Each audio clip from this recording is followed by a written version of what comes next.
The last thing before we go tonight is about a former House Speaker and a former president.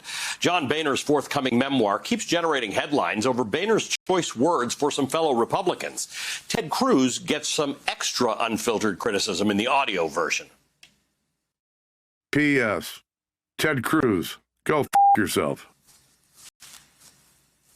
John Boehner was first sworn into the U.S. House of Representatives over 30 years ago. A lover of wine and cigarettes who made his fair share of political deals in smoke-filled rooms, the former speaker seems to be rather disgusted that the GOP is now the party of Trump.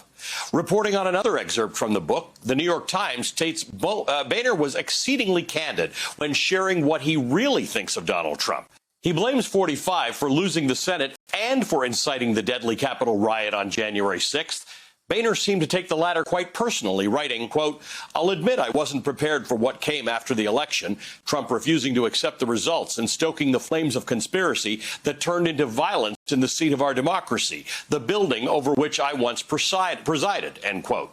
Boehner writes that Trump incited that bloody insurrection for nothing more than selfish reasons, perpetuated by the BS he'd been shoveling since he lost a fair election the previous November. He claimed voter fraud without any evidence and repeated those claims, taking advantage of the trust placed in him by his supporters and ultimately betraying that trust. While responding to that story, 45 emailed the Times asking, was he drinking when he made that statement? Calling Boehner just another rhino who couldn't do the job. It is worth noting, John Boehner served 5 years in the Ohio House of Representatives, followed by 13 terms in the U.S. House. He never lost an election. Donald Trump lost the only re-election campaign he's ever been in.